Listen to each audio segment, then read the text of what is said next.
So I want to do a couple of things to set up, and then we can go back to other things. But first of all, the play that Tim has brought is wonderful. And I particularly liked the reference to the balcony scene in The Glass Menagerie. And Tom Wingfield gets up there and says, "What's wrong with me?" And everybody yells, "You're gay!" And then later on in the play, Stanley Kowalski is in grief, rolling on the floor. And "What's wrong with me?" "Your mother!" There are two great allusions to The Glass Menagerie. And The Glass Menagerie is about Columbus, although Columbus is never mentioned, and it's about St. Louis. And I want to briefly mention that I have been shadowing Tennessee Williams all my life. I was born in St. Louis. I know St. Louis, and I know everywhere that Tennessee and his family lived in St. Louis. And I know all the ugly things that Tennessee Williams said about St. Louis. I was 3 years old when The Glass Menagerie was on Broadway, so I didn't get to see it. I went to Ole Miss, and I got to see Cat on a Hot Tin Roof, and there are football players who went to Ole Miss in Cat on a Hot Tin Roof. So I came to Columbus. I was a teacher. I was teaching Streetcar and Glass Menagerie and Death of a Salesman in Columbus.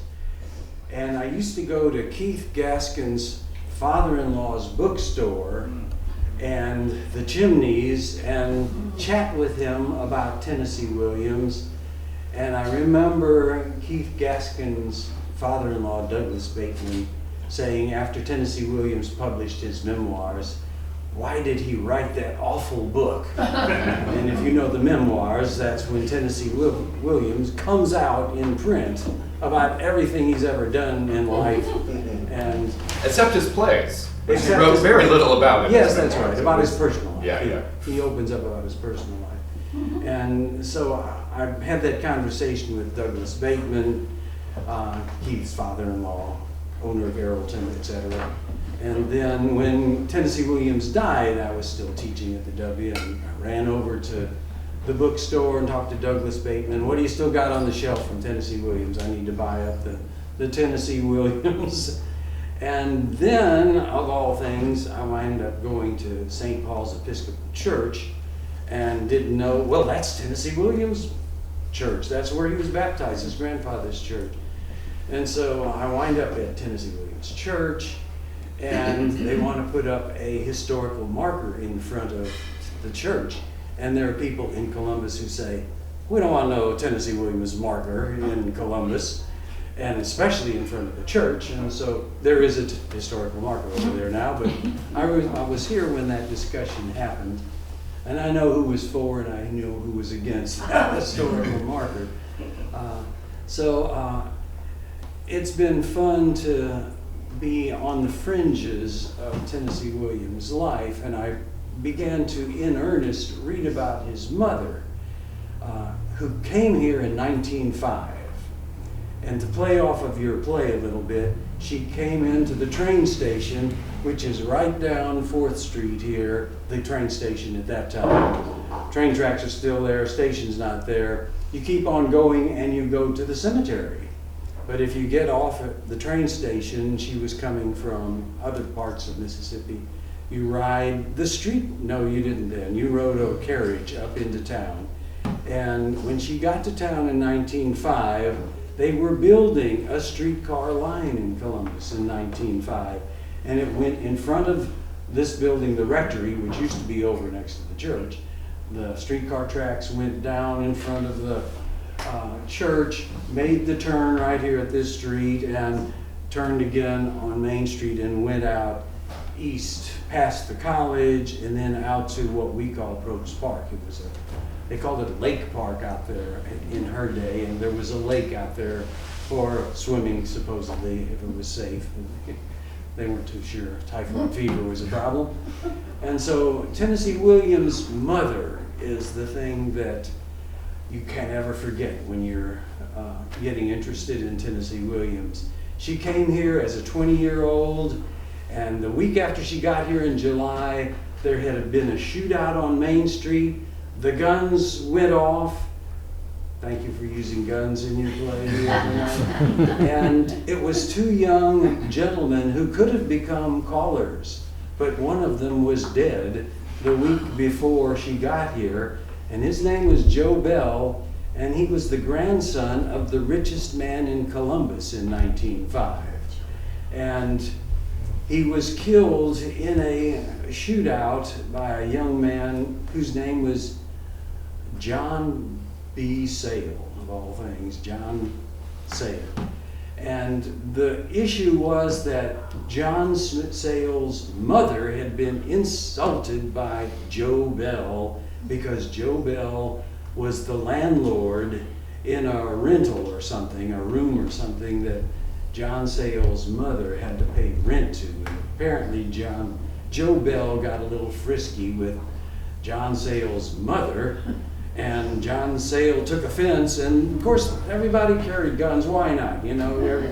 And so they went into the drugstore down the street on Main Street, shot at each other. Joe Bell is dead, and John Sale is accused of murder. And Edwina comes to town the next week and gets to be friends almost immediately with John Sale's sister at the card parties. And guess what they would have talked about? Well, you know, that killing last week. When Edwina came to town in 1905, this building was not ready for her father to move into. So she had to stay on Main Street, and she wound up in a very nice home that's gone now for a bank. And she met a young man whose name was Gaius Whitfield, who was up here from Alabama, Greene County, Alabama, and from one of the most prominent Whitfield families in Alabama, antebellums and plantations and all that stuff going to the antebellum times. And he became her escort for the first few days. He also happened to go to St. Paul's Episcopal Church. And so in summertime, they kind of didn't have church in those days because there was no air conditioning, and most people who could afford to went to the Tennessee mountains. They went to the area of the University of South, where Tennessee Williams' grandfather got his priesthood training. The interesting thing about grandfather is that he started out as a business major, and he was a Yankee from Ohio, which means his daughter Edwina was a Yankee from Ohio, and her mother was a Yankee from Ohio. What are they known as now, or what is Tennessee Williams' mother known as now? The epitome of the Southern Belle. No. That isn't how it started. But her father, Reverend Walter Edwin Dakin, was the son of a doctor, gave his middle name to his only child, Edwina, Walter Edwin Dakin, and he went to business school in New York. He was suave, he knew numbers, he knew money, and he got introduced to the Episcopal business by a bishop in Tennessee who said, you know, you'd make a good priest. And so Edwina's about 4 or 5 at this time, and so sure enough, he becomes a good priest in Tennessee. Up in the town was South Pittsburgh on the Tennessee River, where Tennessee Williams' mother kind of went into pre-adolescence. Then she went to a boarding school in Ohio. She's still a Yankee. And then, before they came to Columbus, they were in Port Gibson. She got to spend the summer in Natchez. She got to go to dances in Vicksburg. So she knew the Delta before she came to Columbus. And when she got to Columbus, then she's already learned how to be the Southern lady. She's 20 years old, 21 that summer, and she starts attracting the men. And there are no cars, there are no movies, there are no paved streets. They've got dirt streets, and they're trying to build a streetcar system in Columbus.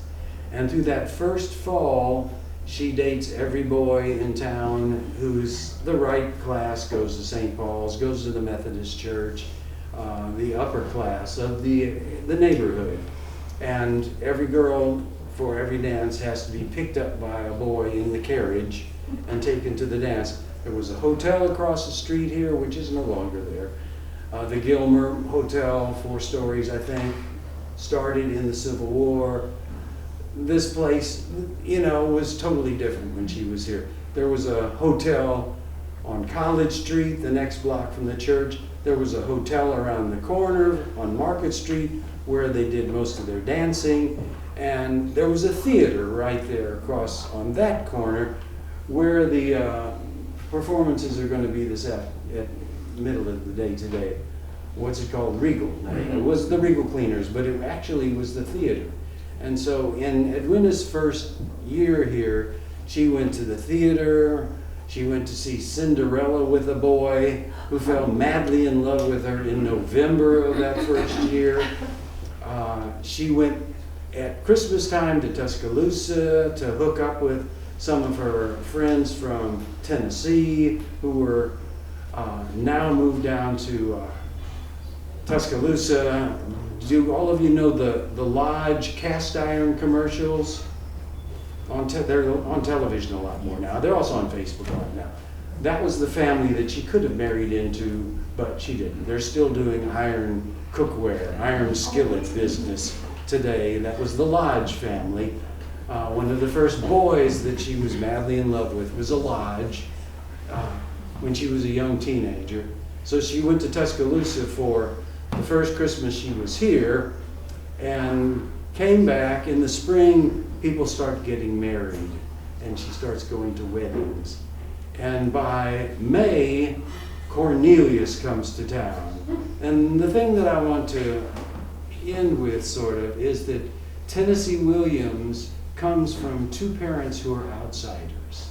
His mother is an outsider, she's a Yankee, and she comes here, and the main organization of women in town is the United Daughters of the Confederacy. She has no ancestors who fought on the Confederacy, but she's got to kind of pretend that she's a Southern belle. And Cornelius comes here in May because he's working for Cumberland Telephone Company. And they are having a little bit of management issue in Columbus, and they're also having a turnover of old telephone companies being bought out by bigger telephone companies. There's no telephone service in this house when she moves to town. For the first 5 months of her life in Columbus, she has to get written invitations from boys to go places. She saved them all in a notebook. They are all out in the University of Texas now. And they were up in St. Louis when Tennessee Williams came home to write The Glass Menagerie in 1943, the year that his sister was lobotomized and his grandmother was in failing health, and the grandfather is living in St. Louis with the awful son-in-law Cornelius. And Tennessee Williams, I'm pretty sure, sees his mother's little scrapbook notebook with all these gentlemen caller names and invitations to go riding. And he's sketching out The Glass Menagerie at that particular time. That's why The Glass Menagerie is about Columbus and streetcars and gentlemen callers. And this is the porch where Cornelius sat with the other gentlemen callers in May of 1906. And after they all chatted for a while on the porch, her mother and father invited Edwina and Cornelius in to tea inside to have a little chat. Cornelius only worked in Columbus for a month, only knew Edwina for a month. He gets shipped to the coast to Gulfport with the telephone company. Edwina spends the next year kind of sickly with malaria and doesn't do much. She keeps her notebook. Supposedly they talk long distance. She didn't write anything about long distance calls. And so that's how Tennessee Williams' father is going to become the gentleman who fell in love with long distances. And he's not going to be with the telephone company very long. When they marry and Tennessee Williams' mother gets pregnant with Rose, the summer of 1908, her birthday is wrong on her tombstone. And she wasn't born in 1909, she was born in 1908. And when Edwina came up here to this house for the final months of her pregnancy, Cornelius left the telephone company and the coast and went to Knoxville where his father was dying, and he had 2 sisters. And they begin their long separation before Rose is born. They're already not living together. And he is the man who fell in love with long distances, fell in love with living somewhere other than with Edwina.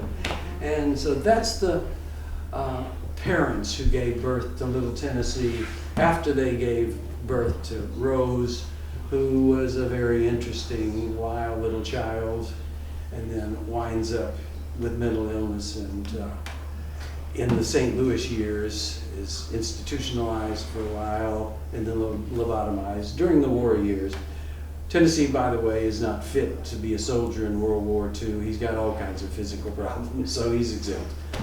Anyway. But the next year we'll have a telephone recorder. We're going to tape you. I'm sorry. Wasn't I loud enough, Brenda? It was wonderful. Okay. Oh, she's saying she wants to record you for Just posterity. recorded, yeah. Yes. We can have a little television with your face, just saying it so when people come. So I don't have to come?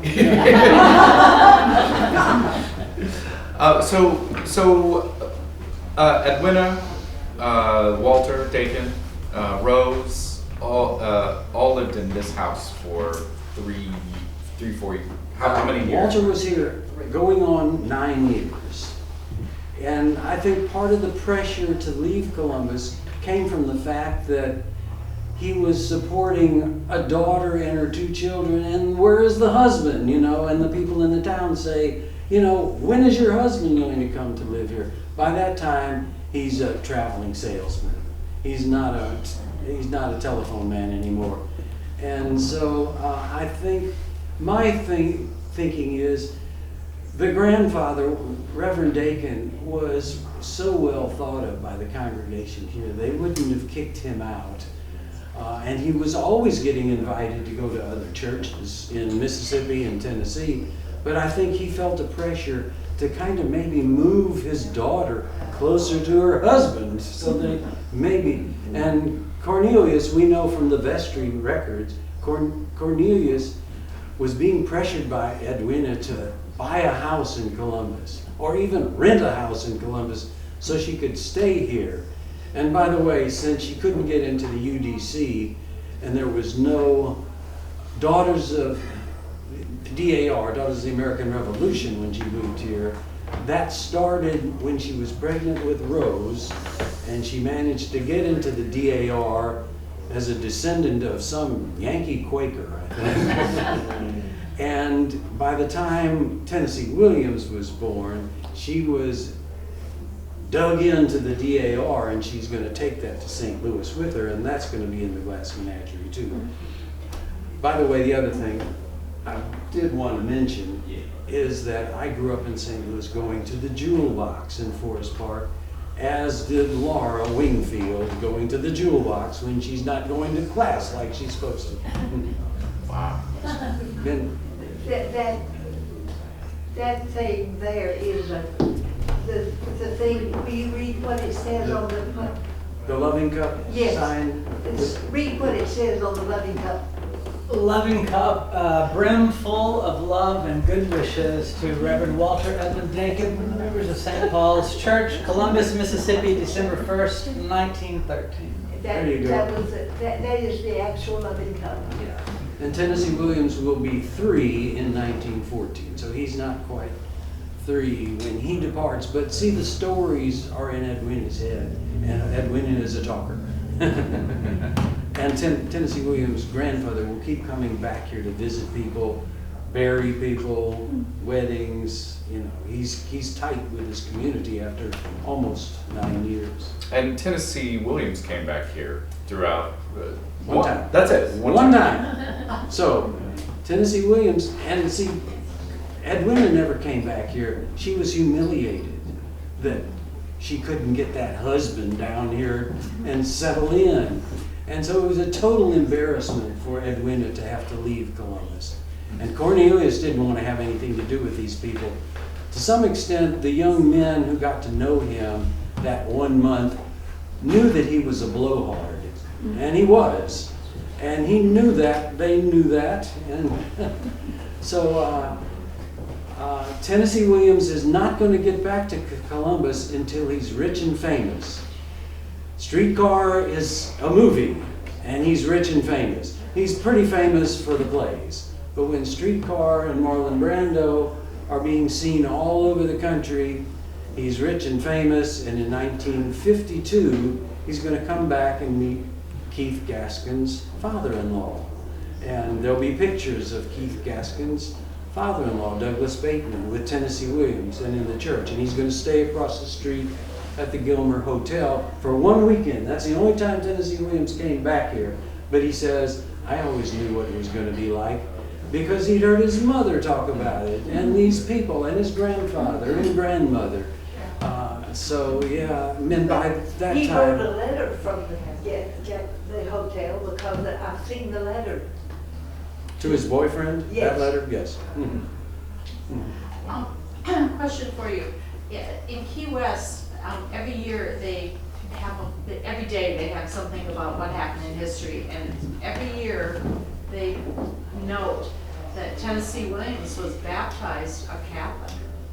No, The day that he was baptized, yes. Oh yeah, he was he baptized later in life? Is that what he they're was, talking he about? was a much elderly man. Yeah, yes. when his brother insisted. His brother Yeah, would that's tell, right. his And brother would tell me that he was what baptized a Catholic later in life. Yeah, after he'd been in But the we mental have his- institution. We have his burial thing over at St. Paul's, don't we? Yeah. It's very clear he was baptized at Episcopalian. Yeah, and his grandfather just hated that.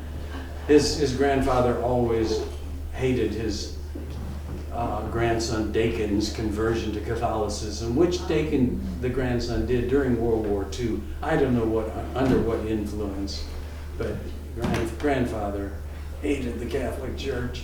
Had, the certain doctrines that were different. There's a lot of Episcopalianism that's the same as Catholicism. But Dakin came here about five times. Right. And was with us 5 times. He was always fun to have, wasn't he? Yes, he was. Brenda made He that was a happen. character. He's crazy. He had his conspiracy I theory. love it. Maybe ran a family. Yeah. Where did he go to school and how did he learn how to write? Tennessee Williams?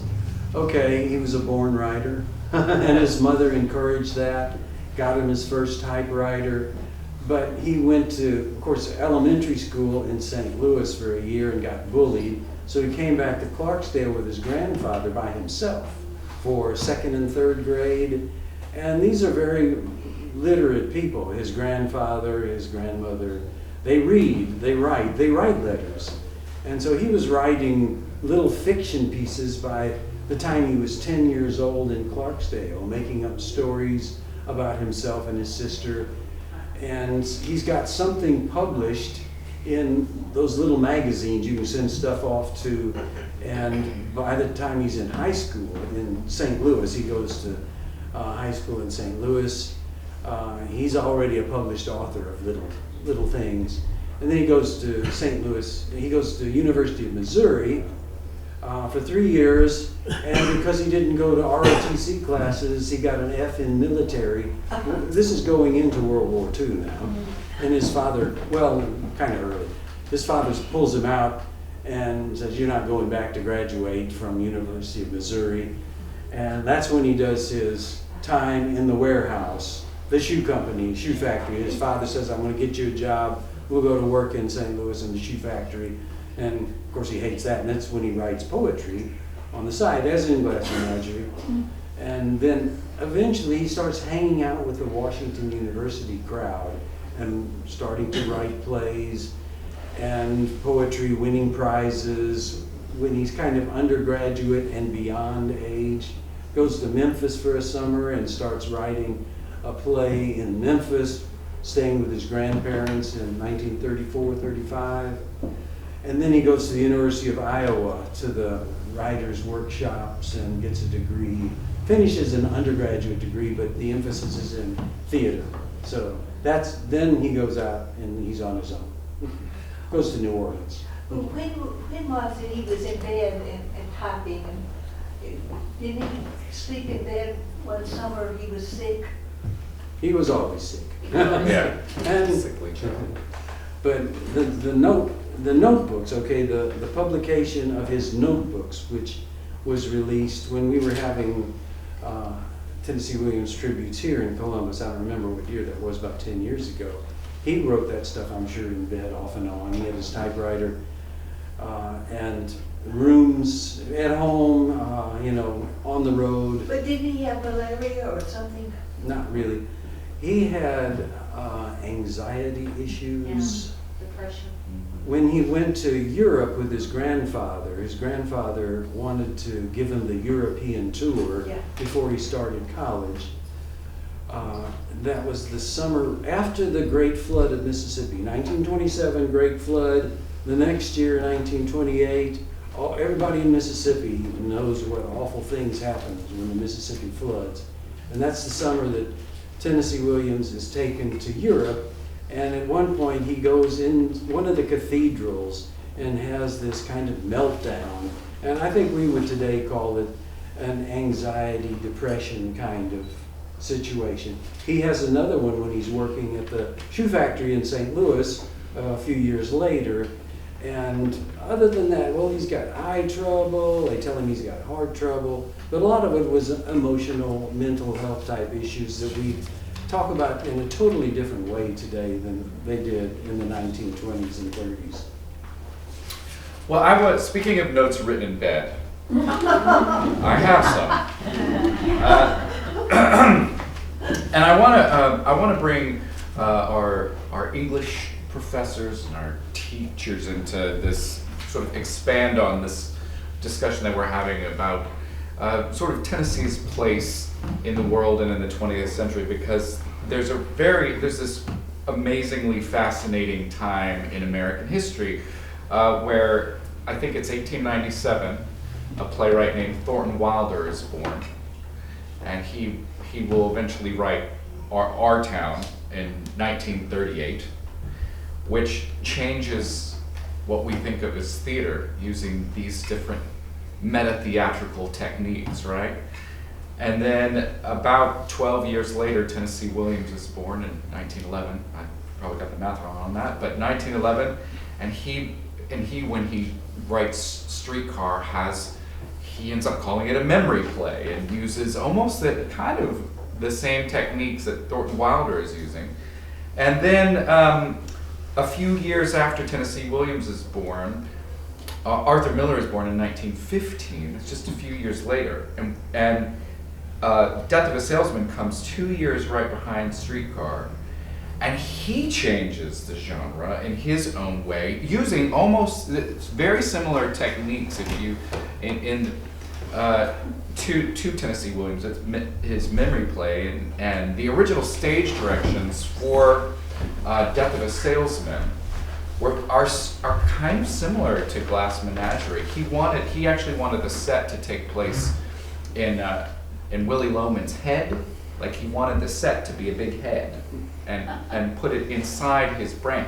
And fortunately, set designers came in, Elia Kazan, set designer, came in and said, yeah, let's just tone that down a little bit. But it became the set. If you've seen the movie Death of a Salesman, you see that the walls disappear on the house, and it's very sensory. And then 10 years behind that or so comes Edward Albee. My theory is this. This is, if I were to do a thesis, you'll love this. This is my paper.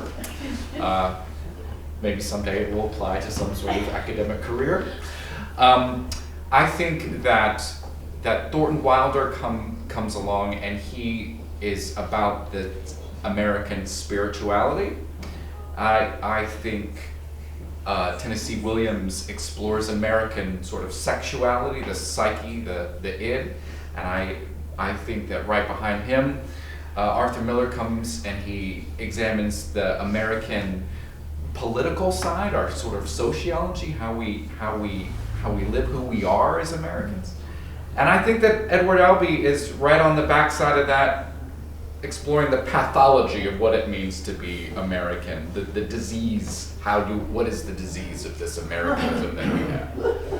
But what I want to ask you guys about, and Tim especially, since you put all of these together and made us laugh at them, is why in the first half of this century did these four people rewrite what we know about theater and understanding ourselves, like that?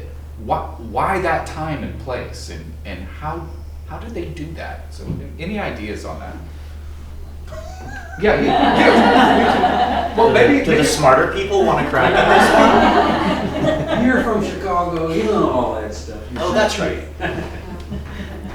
Well, for the show that I wrote, they really get boiled down a lot. So it was trying to find the essence of those people. But when I was researching that show, it meant rereading all of those shows and really trying to take them in. And it felt like it was such an interesting time because it was a reckoning for America. It was the complete idealism, optimism, and hope of the time before it, and finally some people coming along, Tennessee Williams especially, to be a little more brutally honest, where you still do get that hope, courage, willingness to fight, but finally they're willing to show the uglier, harder side of all those things. And I think in a way it's very cathartic to be able to admit this is harder than we originally made it appear. It can't all just be, everyone finds their fortune and everything works out for everyone. People like Willie Loman, where it is all about I wanted so much, too much, I couldn't get it, and how it's poisoned the people around him. So I think that's so powerful to be willing finally to say that out loud. And we had 4 different people, we had many other playwrights, but we had 4 playwrights especially, finally saying that. So I think when that begins to happen, it's riveting for an audience. Combined with the artistry of their words, they said it so beautifully. So you're hearing some very hard truths, but it's riveting. So that might be part of why those shows were so powerful and have lasted even till now. I think your characterization of the playwrights is very good. I did a little bit of that in what I was saying yesterday, talking about how they were different. I would just invite an expansion of your paper. I'll do my paper. I'll do my paper added on to yours. Instead of it just being linear, I also think that it's circular. And those themes that you're assigning to the different playwrights kind of unfold back and forth on each other as well. There's a lot of spirituality in Williams, and there's a lot of sexuality in some of the others as well. But I think what is different about Williams and what makes his work so special is there's a repression in the work of Williams that comes from the repression that he feels in his life that is stronger sense of repression than the others probably feel. Steve mentioned that his life has tracked along with Williams in some ways so has mine. I'm the child of a very formidable force of nature woman. Fortunately for me, that mother-child relationship turned out a little better than Williams did, but I was formed by women in the same way that I think Williams was largely formed by women. And I'm a gay man coming of age in a very rural, very conservative state, a generation after Williams did that. And we were able to, some degree, to live our lives in the daylight in a way that Williams' generation was not allowed or encouraged to do. He has the very famous line where asked if he's gay before he's ready to say it, and he smiles and says, "I survey the waterfront." And for a long time, that's about as far as he was willing to go with that. And I believe the sense of repression that he felt comes out very strongly in his characters, particularly in the female characters that we've come to associate so much with him.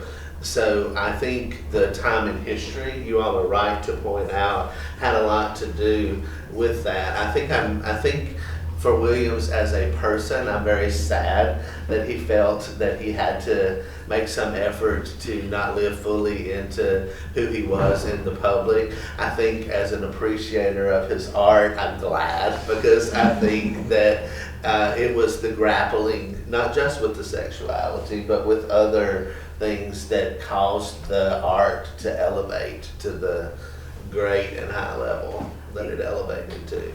Could I ask, what year was Kingdom of Earth written?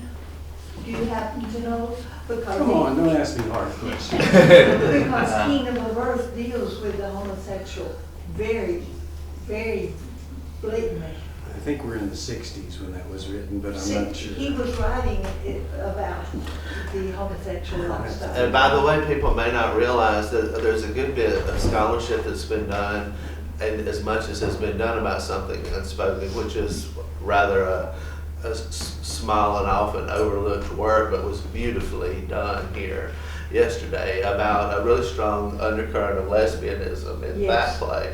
So that's something that recurs in a progressively frontal way over time in the work. And I don't in any way want to diminish Williams to the characterization of a gay playwright, or to say that that's all he was, or that because of that, it's the defining characteristic of his work.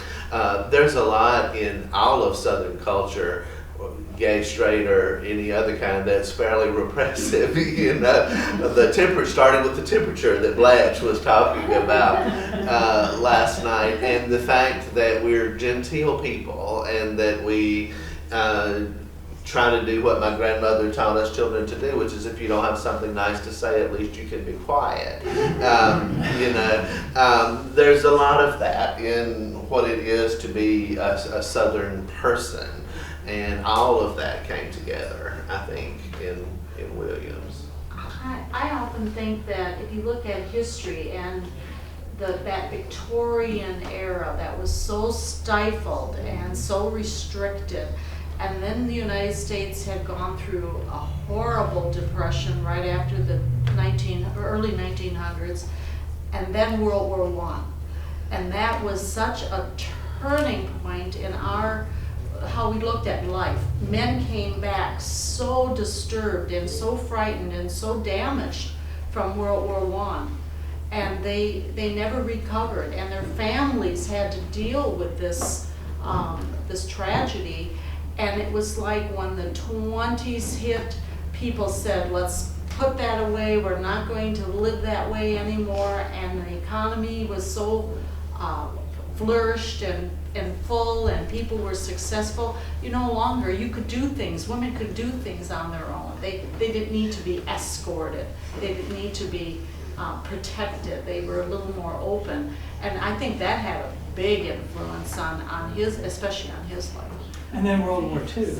Then they ramp up, and now they're going looking at war. That's what I wanted to tack on to that. I wanted to tack that on to your. I'm obsessed with this idea of looking at those playwrights as the consciousness, I guess, of America. I can't quit thinking about it. But I was going to say that exact thing. Two world wars, and suddenly the insularity is gone. Or the fishbowl effect. And I think Williams is the more dominant playwright because he's one of the dog with a bone. He won't stop until he gets to himself, I guess, and to his work. But I'm fascinated too with Wilder. I love Wilder, and as markers, I think they're brilliant playwrights to look at and bookending these moments, specifically where Williams' work is concerned. But when Wilder saw Streetcar, he disagreed with it, and he told Williams that he did not understand why they were too complex. The characters were too deep and too thick, and Williams just looked at him and said, well, that people are complex, and that's, I think, a really huge turning point because of how they were coming of age, like Wilder being older, already past puberty into maturing when the Depression hits, and he went more withdrawn and kept his walls up. Oddly enough, in the play Our Town, stripping the walls down. So I think Williams was more in tune with the inside out, outside in version of what it means to construct a play. He's Thornton Wilder said to Tennessee Williams that it was unbelievable that a lovely woman like Stella would get with a brutish man such as Stanley, and to which Tennessee Williams said, Thornton Wilder has clearly never had a good leg. So sort of makes way. I want to say this because now that it got me thinking though, the most frustrating thing about all these plays is that they are all about people not saying the thing or not talking about their problems. And if there's a big distinction between that type of writing and the type of writing we do today, I think Death of a Streetcar Named Virginia Woolf is almost very indicative of the therapy culture we live in, and living in a world where everybody goes to get therapy, because what those plays are about are people not saying things and the tragedy that ruts. Your play is about people getting in a room and actually talking their problems out. In a way, it's sort of the antidote. I would argue that Death of a Streetcar Named Virginia Woolf is sort of the antidote or the response to those plays in a way. And I wonder, as writers, you guys are all writers,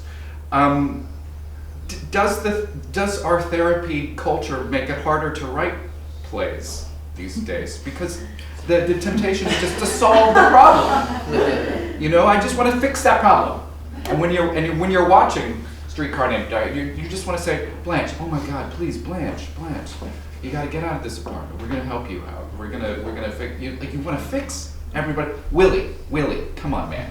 Let's take the job. Take the other job that you've been offered. Just get off the road. It's time. So, just out of curiosity, is it harder as a playwright nowadays? It's different.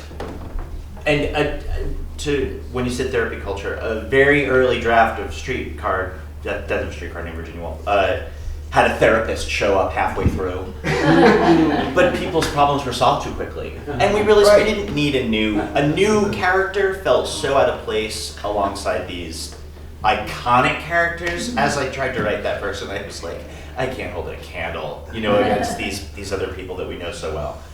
I think it's different because now there is so much more of just vomiting out everything.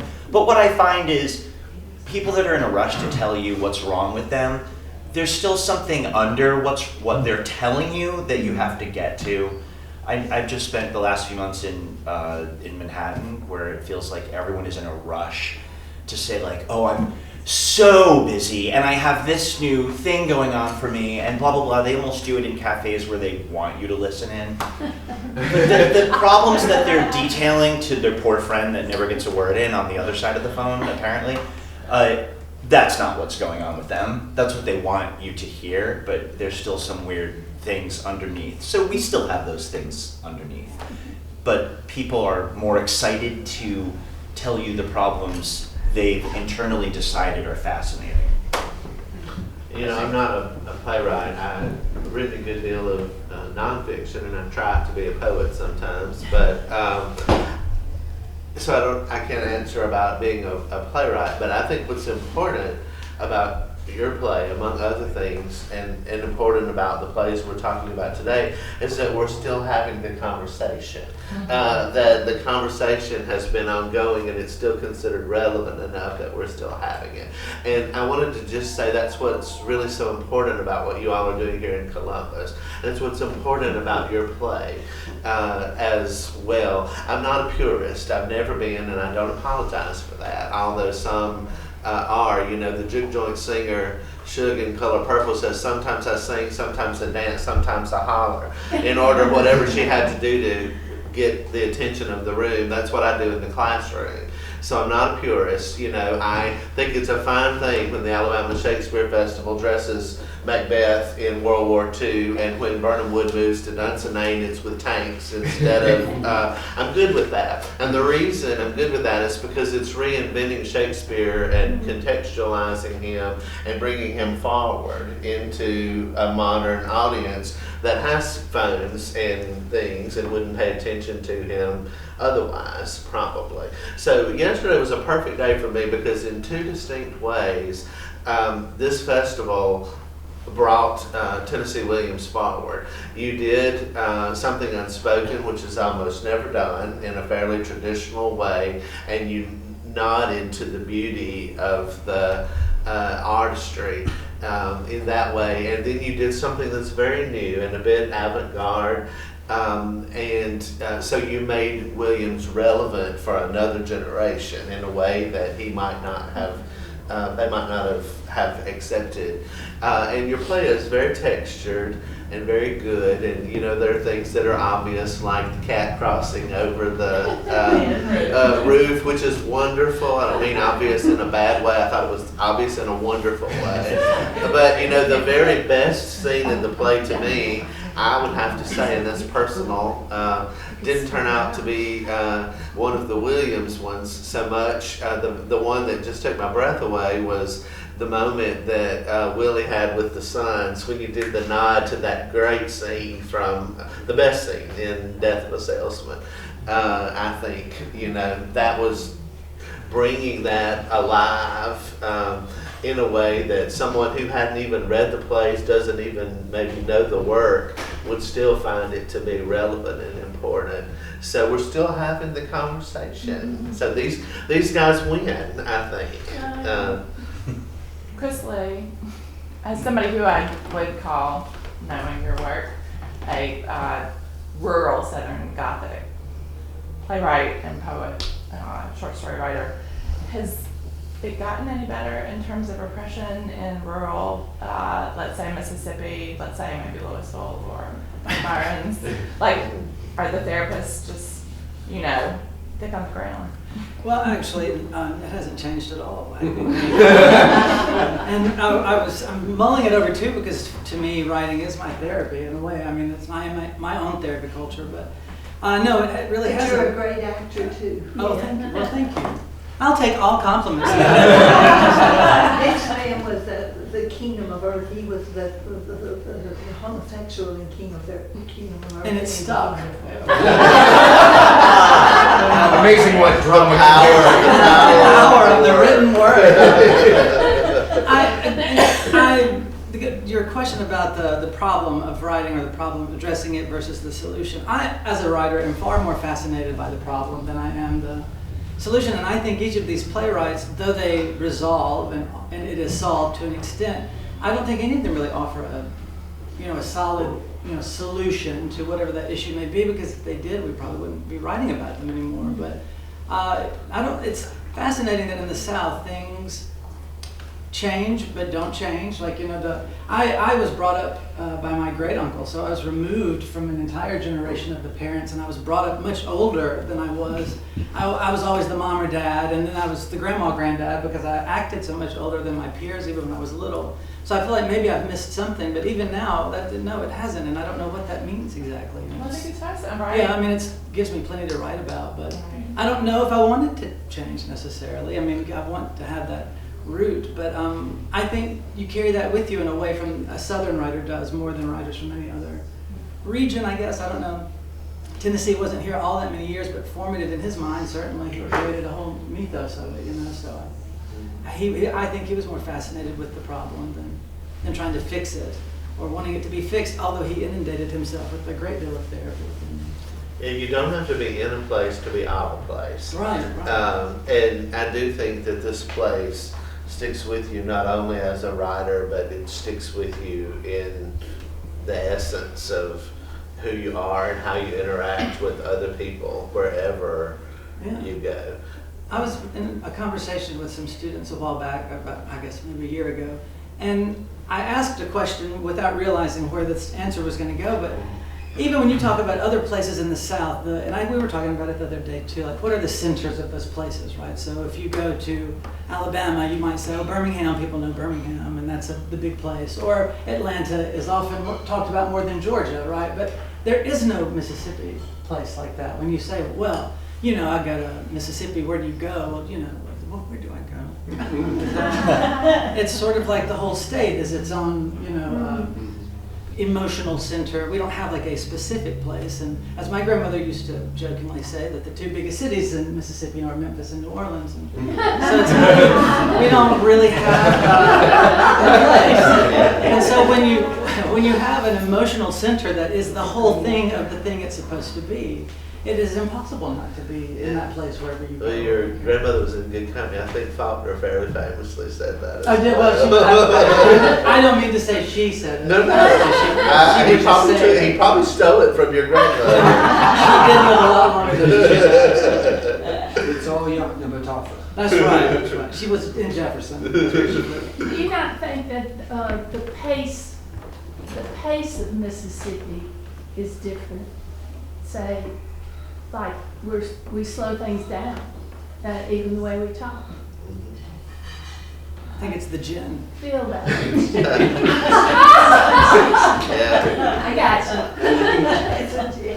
Yeah, I thought that West Virginia was going to be an extension of Mississippi in the South, and in some ways it's similar in its ruralness and things like that. But when I got there, it's quite different, because I'm slower in the approach. Hopefully not in the way I think, but in every other way, I'm slower than the people there, and they get impatient with me sometimes, wanting me to come to the point.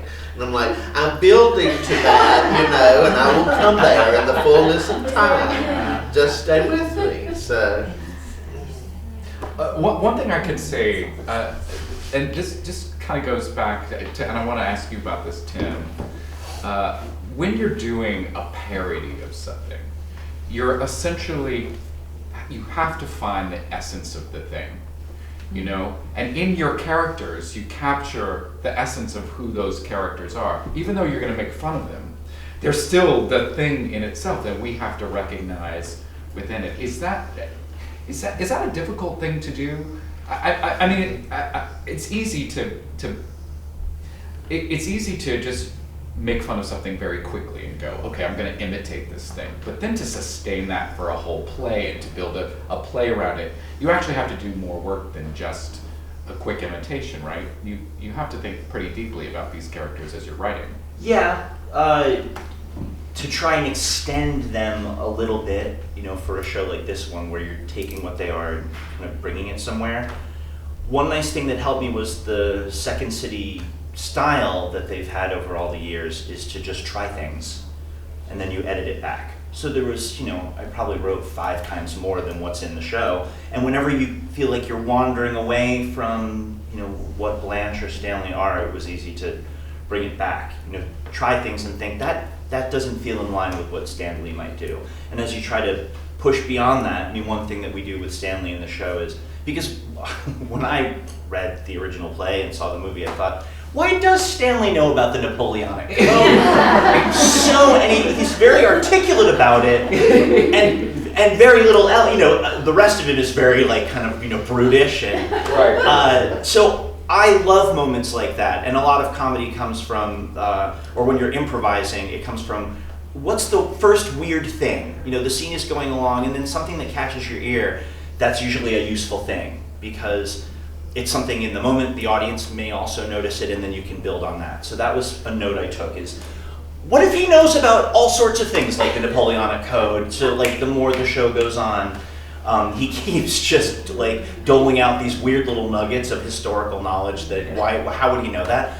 But that comes from the very first time he does it in his own work.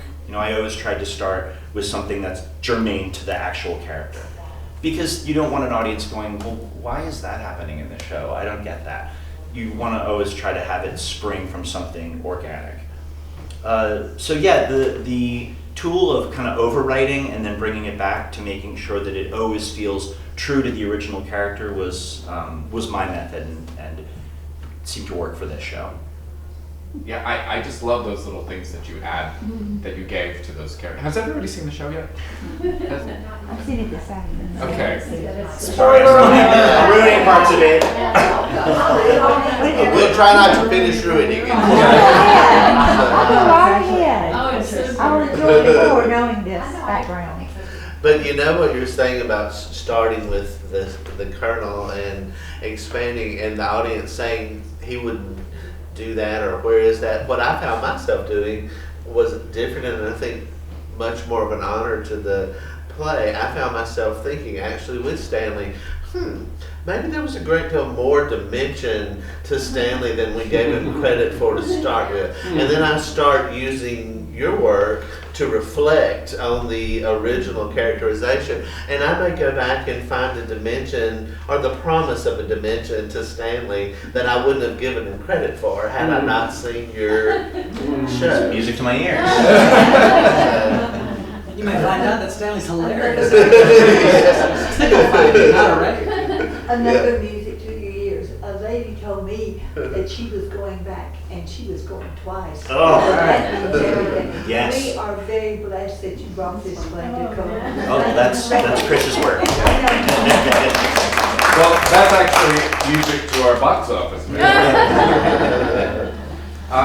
Yeah, I wanted to say I've been, as a young actor, I was in many comedies like The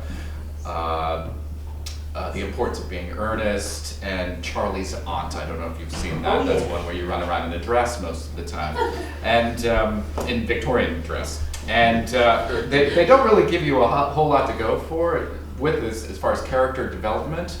But I know as a young actor in those roles, I was so excited to be in them because I could just invent everything else. They don't. You create a place in your brain that makes them come alive. You know, you add in all their backstory, even though you never discuss it with anybody else. And that's why I think watching a streetcar, Death of a Streetcar Named Virginia Woolf, you get to look at these characters and think, oh wow. In a comic situation, you can really just explore the frivolousness of humanity, but with these characters that are so iconic, in a sense, it's just a lot of fun. It's not a question. It's just Well, and it speaks to the brilliance of Williams too, that they've become so fermented in our culture that you have the freedom to really just rest in the parody of it and not have to do too much exposition or getting people already have an idea, and playing against that expectation is a gift. Yeah. A real gift. You're talking about iconic characters. We've spent less time on the Albie aspect of your work than we probably have the others. You know, in Albie's play, Martha is just so huge that it's really hard for George to, come to life. And yet you managed to add some lightness and make him a lot more, can I say a more formidable character than Albie did? I don't know. You had different intentions, perhaps, than Albie did for that character, but that characterization was maybe of all of them the one that grew the most in my mind from the original text. Yeah. And there was a lot of calibrating with Martha and George, because when he is too depressing or beaten, it just becomes hard to watch. Yeah. And it's a comedy, so we tried to give him a little bit of. And actually, the actor that first created that role at one point said, "Can you give me a few more insults? Because it just seems like Martha is just beating me down." So we went back and looked at his role through the show to make sure George gets in a few. Were you influenced at all by Durang? Or did you read For Whom the Southern Bell Tolls, or read any Christopher Durang? A little bit. I'm not sure. I'm trying to think of how that would. I'm not sure how that related directly. I just tried to, at the beginning, I just tried to read anything that I could. Sure. There's so few people that parodied into Williams that way or to that effect successfully. I just wondered if you read his work. Yeah. When I was pursuing the license for this, there was a question, I think, that was raised by the company, that is this play legal? in the sense that, can you do this? And one of the questions I asked the producer at Second City was, will we be sued by the estates of any of these playwrights for putting this play on? And do you know what they told me? Yeah, that sounds like Second City. And so, what are the rules for borrowing characters and parodying? We did one pass where they said you're allowed maybe 3 lines that are exact, but we really don't want, because then it's true, you are lifting from someone else's work and trying to, charge a ticket price for it. So it's really rare. There's Emily ruining more of the show for you. I'm enjoying this. Emily from our town, where she does the say goodbye to ticking clocks and hot coffee and that thing. We started with that as, he said, for this to work, it's going to have to be really what she says, and then it becomes doorbells and sleigh bells and schnitzel with noodles. But there's maybe 2 more. They said that protects us a little bit, that you're not just lifting from other people's work. But honestly, adding a parody at the end of it was part of it. There were many, we like the title better without a parody at the end, but every legal person we talked to said, just make it clear. Because another thing where, Tennessee Williams Estate or any of the other estates could make a case is you might be tricking people into thinking they're going to see an original piece of Tennessee Williams' work. So adding a parody just more clearly communicates this is not, Tennessee Williams did not write this. And we've had we've had several productions now, and I believe we even did share the script with each of the estates, just to say we don't want any drama on opening night where lawyers storm into the theater. Right. We will be doing this, here's the script, and they all, I think 1 or 2 we heard back from. Edward Albee, who I think can be very litigious, or his estate, simply we heard nothing. Took that as, okay, you have the script, you may not want to sign off on this, but you're not telling us, stop, don't do this. I think a byproduct of what you're doing is some of us, and I speak for myself, I'm not that familiar. I've heard Wilder, I've heard, I think I've seen Virginia Woolf, but I don't remember. I'm going to go back and see that now. Yes! So I think you're promoting. I like to think so too. Well, you are. Yeah.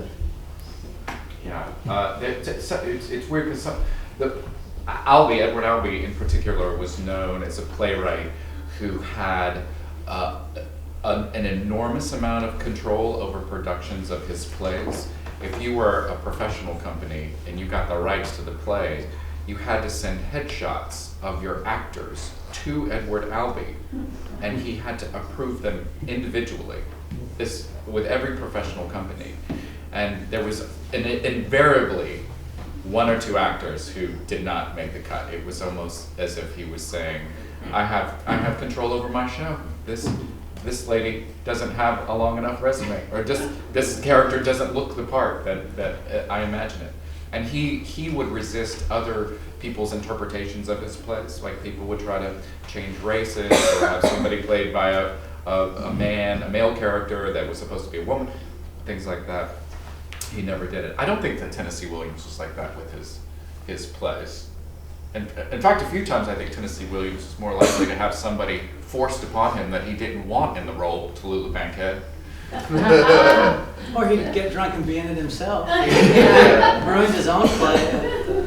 Write us another parody and let me do the role of Stella. I'm not Stella Blanche. I've always wanted to rewrite Blanche for a man, and I'll come back to Columbus and do my acting debut. I've always wanted to do that. One question I asked Tim the other night, and this is something that I think we can all think about. If we were going to do a parody of contemporary plays, like maybe the last half of the 20th century, what plays do you think we could put together that people would know?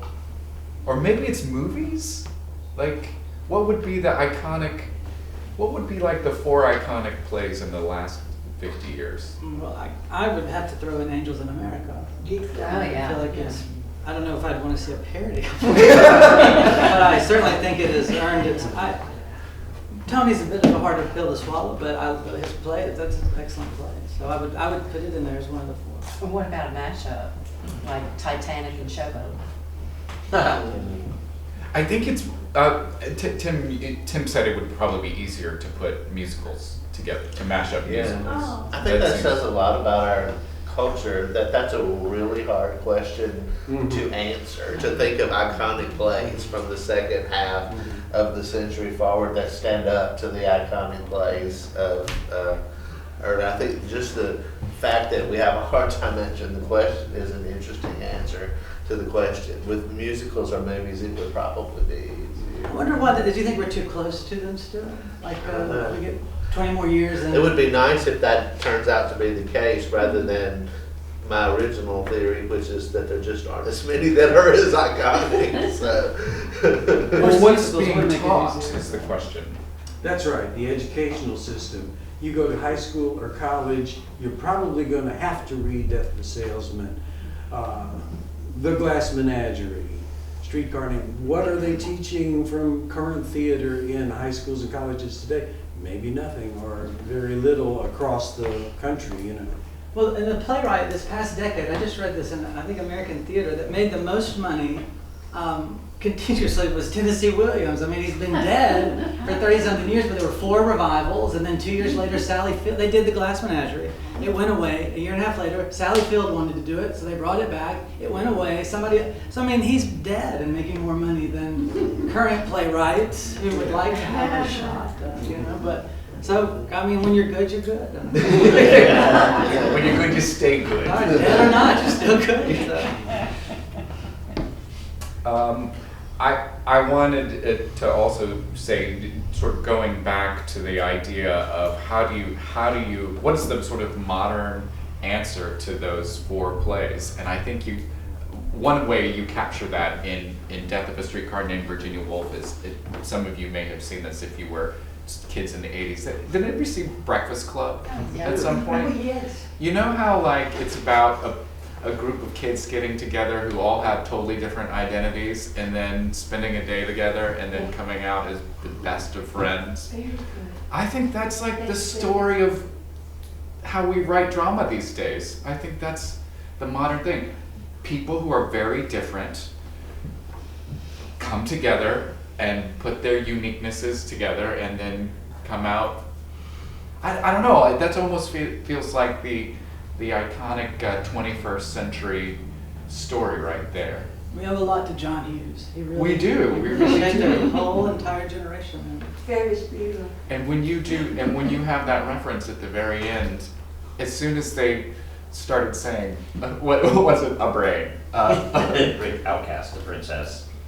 a salesman. Outcast. That's my favorite line. But then they go out on a bang, and so I don't know. Maybe that's the answer to the if the first half of the century is the something unspoken, maybe that, or the things that we don't say. Maybe the second part is people using their differences to overcome. Maybe that's the answer, and maybe it's okay if there isn't one. No, I'm right. But we all wanted to make a presentation to Tim Sniffen, if he will come up here. Tim, we have thoroughly enjoyed having you here. Oh, thank you so Your- much. The play, and anyway, it's just wonderful, and we want to present this for you. Oh, as thank you. Our play poster that we had. Pauline Krause actually designed this. Lee Krause was the director, and his wife is an artist. Go over where So you go. anyway. Yeah, you gotta act like you like her. That's why I love her. Tilt it forward, Oh. tilt it forward a little Okay. bit. Okay, so Maybe that not gets- that much. Okay. That gets Well, I'm getting a lot there. Let me stick out a Anyway. little bit. More. A little more. Yeah, more, more. Perfect. Okay. And everybody remember, so whenever you look at this, remember Columbus, Mississippi, and all the great people that are here. Oh. And how much we enjoyed having you and John. Thank you so much.